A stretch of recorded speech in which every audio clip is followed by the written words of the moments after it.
Ada sesuatu yang aneh juga. Saat Mas Karyo mau masuk, Mas Karyo nengok belakang. Ternyata Mbak Imah masih ngeliatin dan tersenyum.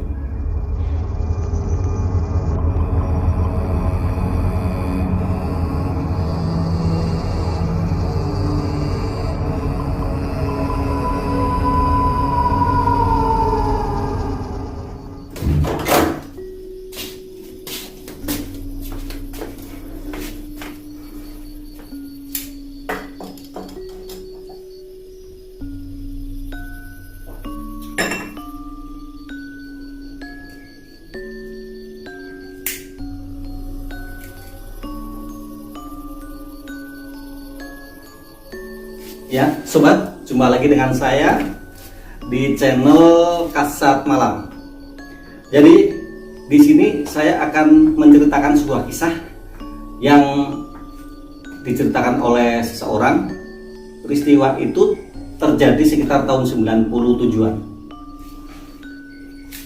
Jadi kisahnya seperti ini. Di masyarakat Jawa Tengah bagian selatan, itu tepatnya di masyarakat pesisir. Nah, pesisir adalah pantai. Masyarakat yang tinggal di pantai itu jarak sekian ratus meter lah dari pinggir pantai. Itu kan masih banyak penduduk ya tinggal di situ ya. Kebanyakan mereka juga nelayan gitu, atau petani, tapi petani yang biasanya bukan padi, biasanya itu petani semangka, petani sayur-sayuran dan sebagainya. Nah, jadi di sini tuh ada kisah seperti ini. Ada suami istri, suaminya namanya Mas Karyo, sementara istrinya namanya Mbak Lastri.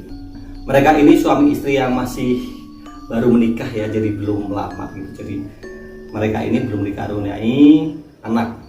Nah, seperti itu. Walaupun belum dikaruniai anak, tapi mereka sudah misah dari orang tuanya. Ya, mereka membangun rumah kecil gitulah ya, cukup sederhana. Terus di perkampungan seperti itu. Nah, terus pada suatu malam ini Mas Karyo ini mengalami sebuah peristiwa yang cukup membuat bertanya gitu kan, kok bisa seperti itu? Karena masyarakat pedesaan gitu ya, di pelosok gitu kan, pasti jam 7, jam 8 itu sudah tidur biasanya. Nah, mereka berdua itu semuanya sudah tidur gitu. Tapi sekitar jam 11 malam, Mas Karyo itu pengen buang air kecil. Masalahnya, Mas Karyo ini bukannya buang air kecil di WC-nya, tetapi di depan. Padahal sebenarnya mereka itu punya WC gitu kan, punya toilet lah seperti itu. Tetapi kenapa Mas Karyo malah ke depan? Jadi di depan rumah itu ada latar gitu ya, tanah yang cukup luas. Habis rumah teras, terus ada tanah cukup luas, tanah lapang gitu, ada beberapa pot bunga gitu kan, terus ada pagar yang dari tanaman lah gitu kan. Terus di situ juga ada pohon pisang ya, itu tipikal di daerah ya, di desa biasanya kan ada pohon pisang. Nah, jam 11 malam itu Mas Karyo kok tumben-tumbenan lah buang air kecilnya itu di pohon pisang. Nah, saat selesai Mas Karyo itu pipis di pohon pisang ya. Itu dari samping ada tetangga Mas Karyo itu yang namanya Mbak Imah. Nah, terus Mbak Imah nanya, "Mas, lagi ngapa Mas? Malam-malam gitu kan?" "Enggak, ini aku lagi santai lah gitu." Terus Mas Karyo maksudnya tuh sudah duduk lah di teras gitu ya. "Kenapa Mbak?" Gitu. "Mas, nonton ketoprak yuk Mas." "Mana?" Nah, kebetulan Mas Karyo tuh seneng banget nonton ketoprak. Jadi buat sahabat yang belum tahu ketoprak ya, ketoprak itu sejenis kesenian daerah di Jawa gitu kan, namanya ketoprak ya, kayak sandiwara gitu, biasanya dipentaskan di panggung. Nah, kalau di daerah Jakarta kan nama makanan kan. Nah, kalau di Jawa itu nama kesenian, sejenis kesenian panggung lah seperti itu. Nah, karena Mas Karyo sangat seneng gitu untuk nonton ketoprak, yo dilalah ya, atau kebetulan ya, kok ada yang nawarin nonton ketoprak. Nah gitu. Cuma anehnya seperti itu ya, malam itu tuh Mas Karyo tuh seperti kesirep ya, seperti lupa gitu bahwa dia sebenarnya ada istri di rumah yang sedang tidur, tapi kok ada tetangganya yang ngajak nonton ketoprak itu. Terus antara iya dan tidak, ya sangat seneng banget lah Mas Karyo. Hanya kan, boleh Mbak, ayo gitu, langsung tanpa pertanyaan macam-macam. Di mana? Ada di selatan, seperti itu, di selatan ya, ke arah selatan. Oke, ayo langsung aja gitu. Anehnya Mas Karyo bilang, sebentar ya, aku pamit istriku dulu. Nggak usah, sebentar kok, sebentar aja. Oke, nah ini ada sesuatu yang lucu. Saat Mbak Imah itu ngajak Mas Karyo, posisi Mbak Imah itu di atas motor ya, di atas motor. Terus posisi motor juga sudah nyala gitu. Jadi, naik apa? Ya udah naik motor aja gitu. Ya sudah, akhirnya Mas Karyo langsung aja, aku bonceng ya gitu, Mas Karyo gitu, iya gitu. Terus Mbak Imah yang di depan, Mas Karyo yang di belakang. Nah terus akhirnya mereka jalan gitu. Mbak, di mana sih Mbak ketopraknya? Udah Mas, nggak usah banyak bicara, udah nurut aku aja, ada di selatan sana gitu, di selatan. Oke deh kalau gitu. Terus sekitar 10 menit, 15 menit kok nggak nyampe gitu. Terus Mbak, masih jauh Mbak? Enggak jauh, tenang aja gitu. Nah terus ini ada sesuatu yang mulai Mas Karyo mulai agak gelisah gitu. Gelisahnya pertama, nggak nyampe ya. Terus kedua, namanya orang malam gitu kan, malam naik motor gitu kan, pasti kan tengok dong ya, tengok loh, kok kosong, ke kanan kosong, ke kiri kok kosong, nggak ada apa-apa. Dan waktu Mas Karyo melihat ke arah bawah, ternyata di bawah itu adalah bukan jalan raya, bukan aspal atau geragal atau kerikil, tetapi ternyata air.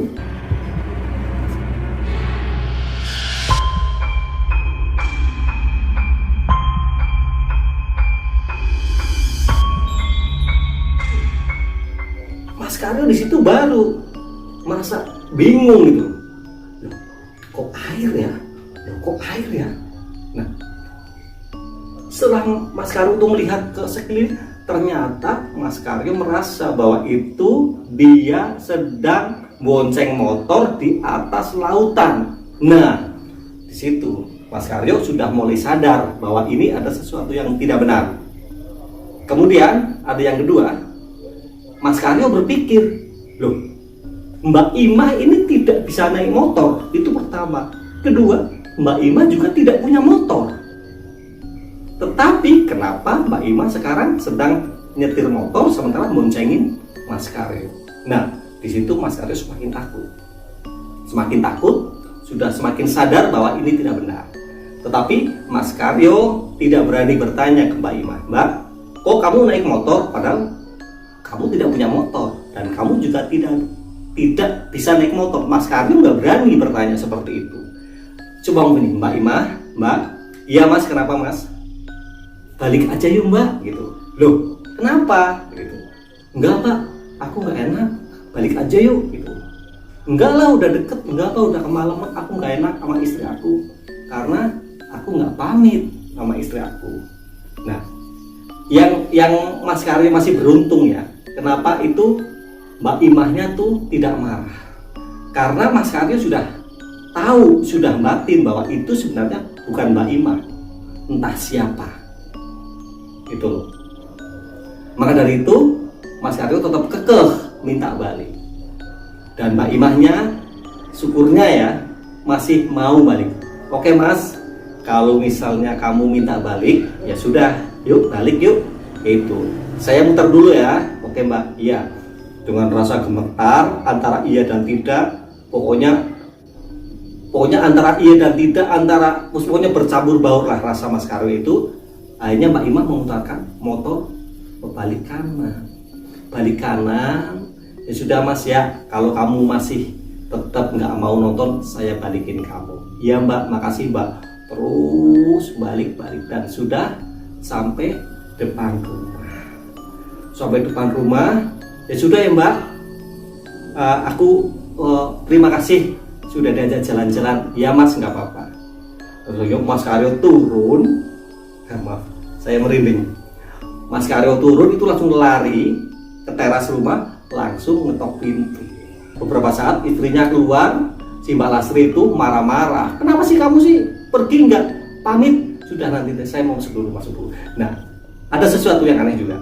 Saat Mas Karyo mau masuk, Mas Karyo nengok belakang. Ternyata Mbak Ima masih ngeliatin dan tersenyum.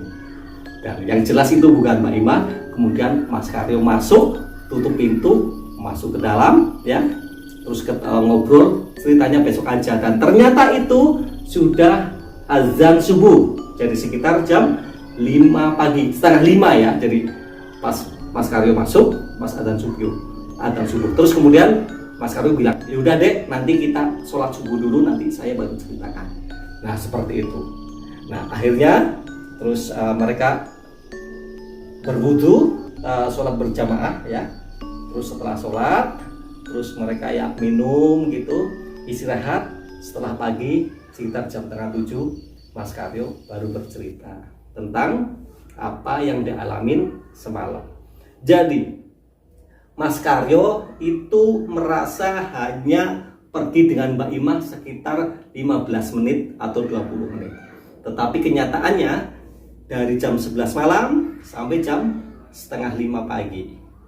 Ya masih untung, alhamdulillah ya, Mas Karyo tidak ikut langsung nonton terus ya. Kalau Mas Karyo itu nonton tidak minta balik ya, nggak ngerti ya nasibnya seperti apa.